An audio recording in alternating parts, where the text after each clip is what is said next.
Good morning. I'm Pastor Debbie Turley from Lord of Life Lutheran Church in Depew. And this morning I'm talking to Glenn and Denise Williams on the topic of stewardship. Good morning. Good morning. Good morning. Thank you so much for coming in and talking about not everyone's favorite topic in church, but a very, very important one. I appreciate the stewards that you both are in the way you give of yourselves.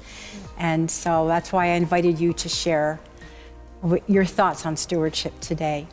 So let's begin with how you understand stewardship. What does that word mean? Is it an obligation or is it a gift? To me, what I understand stewardship is, and we've heard this before, is the time, talent, and treasure that we have. These are gifts from God. Now, I know what it takes to keep the lights on inside the church, but it's so much more than that.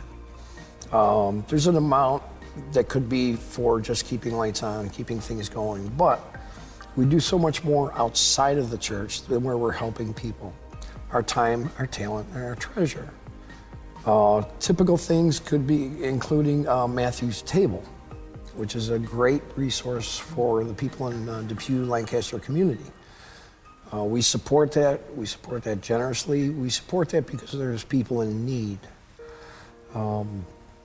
There's talent. People do some awesome things here in the church and outside the church. There's our treasure, which, talk about stewardship, financial, because it first comes from God first. So this is just something we can give back.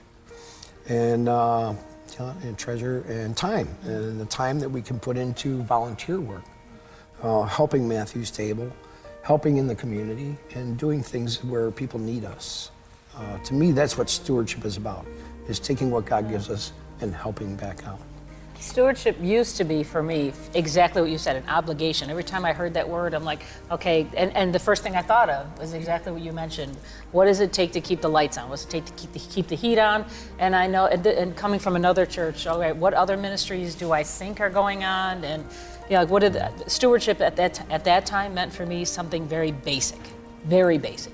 And then I came here, and I realized that stewardship is not something very basic. Stewardship is far bigger. It's a far bigger concept of not only, what does it take to keep the light on, the heat on, things like that, but what do we really care about as a community, and what do we want to support with all of those things?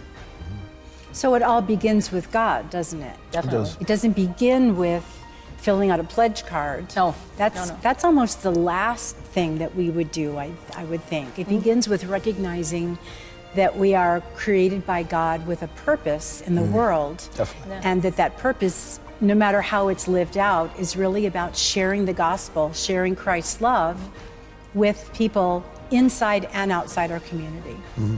So, In addition to what it is to keep the lights on, God gives to us first.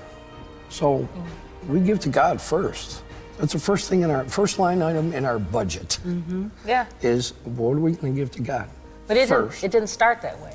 It didn't start that way, for sure. A lot of times, like in my younger years and things like that, it would be, okay, what can I find in the couch cushions today? That's not the way to look at it. It's not what's left over. It's what can you give first, and then everything else will fall into place. Yeah. It really does. And that's very biblical. We see in both the Old Testament and in the teachings of Jesus that we are commanded to give the first fruits. We're commanded to give God the best of who we are and what we have, rather than what's left in the couch cushions or in the bottom of our purse. Yeah. I may be jumping the conversation a little bit, but years ago, when I was going to another church, I was raising 3 kids all by myself. So the couch cushion was mine. It wasn't God's, it was mine. And at that time, that's all I could do. That's what let me rephrase that. That's all I felt I could do, because I was so strapped for so many things. I mean, when you're on so much assistance, you're like, give it to the church. I'm trying to keep my heat on. I'm trying to keep my lights on. I'm trying to do all those things for me and my family. And then, but at that time, then I would say, all right, I will volunteer more. I will do more. So I felt like I was doing, and it felt okay. That was the best word I could put. It felt okay. And then when we got married, obviously it changed life for both of us. I mean, and by that time my job had changed. I wasn't on assistance like that, thank goodness. I mean, I'm glad it was there, but my life had changed, and his life had changed, and now we're together, so clearly everything has changed. So I watched him and what he was doing, and at that time I still wasn't giving. I still wasn't giving anything, because again, I got 3 kids, mine. So I was watching him and what he was doing, and I thought, can I do that? I don't know if I can. And how do I even start? And then I watched you give your talk. It was a few years ago during something, and you said, don't give until it hurts. That doesn't, give until it feels good. And I went, that's what's missing. I'm feeling okay, I don't feel good. So then, as a married couple, for the first time, I had to file a joint tax return. And then we really got a real big overall picture of where we were, and I'm like, for the first time in my life, I'm okay. What do I do with that? What do I do with that? How do I, and I turn it around going, I'm going to church more often. I clearly, for me, the connection was to Christ, clearly. So then, it was like I said, it was the first time we filed our taxes together. So of course we went out to lunch after, because that's what we have to do. So we went out to lunch after, and we had the first time, as a married couple, we had a real conversation of, what does our giving look like? I go, what do you do? Because I've watched you write this check, and I see you fill out this envelope, but I don't know what it means. What exactly are you giving to? Because you can pick and choose on the envelope where you want it to go. And so he was doing that. So we literally spent 2 hours at lunch just talking. What are you doing and why? Why do you do that? Why? I hate that word. I want to feel good too. I feel okay, but now that I know how well we're doing, how do we make that? How do we do that together? It was the first time I really had a conversation of how do we do that together, and that's how we came up with this is where we are as far as filing taxes. I mean, let's face it. That's where it comes. That's where it all starts. Then we had a real conversation of what feels good to give. And it was very interesting. The first time we had the conversation, I was like, okay, I'll just match what you're doing and let's do that. And then that way you won't feel like it's such a burden on you as giving for the entire household. And he was like, yeah, right. Whatever. It's all coming on the same money. But then the next year we did our taxes, and the year after that. So now every year we do our taxes, we go out for lunch afterwards, and we've got papers all over the place. We have a big table in the middle of these restaurants, and we're literally having negotiations. And now I don't know if I'm making up for lost time or what, but now I'm having the conversations of, I want to do a little bit more. I want to do more, and I want to support this. I don't know if I can talk about the seminary fund, but I loved when you started that, because I said, that's important to me. That's really important to me. So now we had to have a conversation of, is that a part of what we already do? And I was an emphatic, no, it's not a part of all we do. I want it to be an addition of what we do. So then it was a conversation of, okay, so where does it come from? If that's what we really want to support, how do we do that? And that's how that conversation started. I just remember he said, give till it feels good. And I went, I feel okay, but I like what he does. It's living up to his standards sometimes. That's important in marriage.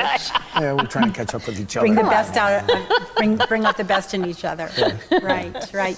So what I think I hear you saying is that while it's necessary for members of our community of faith to give enough to keep the lights and the heat on in this big, beautiful facility, but it's more than that.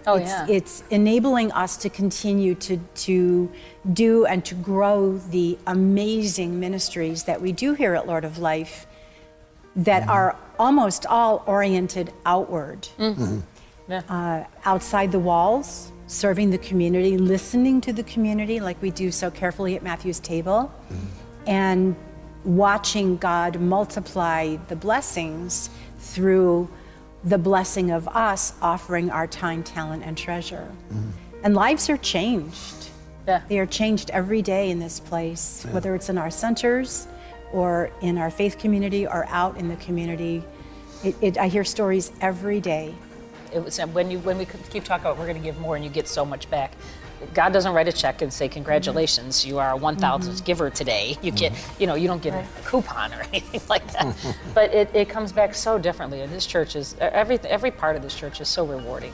As soon as we made the decision to be more involved with our time, with our talent, and with our treasure, as soon as we made that decision, boy, we jumped in with both feet, and we got so much more back. I have real friends here. I have a real meaning here. I feel like I have a real purpose here. And it's not just because of you. But all the projects, all the stuff that comes up. I mean, the opportunities, Matthew's table. Yeah. So it's not only stuff. I mean, you can buy stuff with money. Money's like a two-dimensional thing. Money's a tool. I mean, it does things for you like this and that, but it comes back to you tenfold.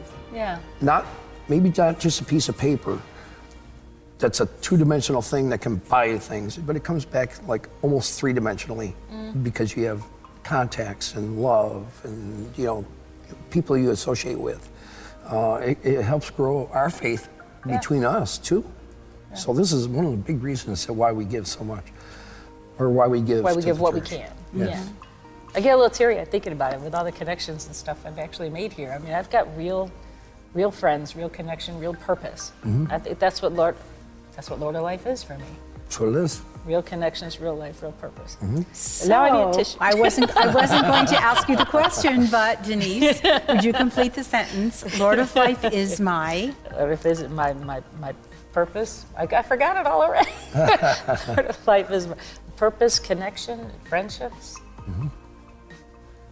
So it's really all about relationship. It is At about the end of the day, relationship. it's about relationship, which is exactly where we find the abundant life that Jesus died for us to have. Definitely. Yeah. Thank you so much for sharing today. I'm glad you asked. That's a hard I've learned so question. much just by this conversation, and I'm sure that the way you approach stewardship will be an inspiration to others here. Thank you. Oh, thank you.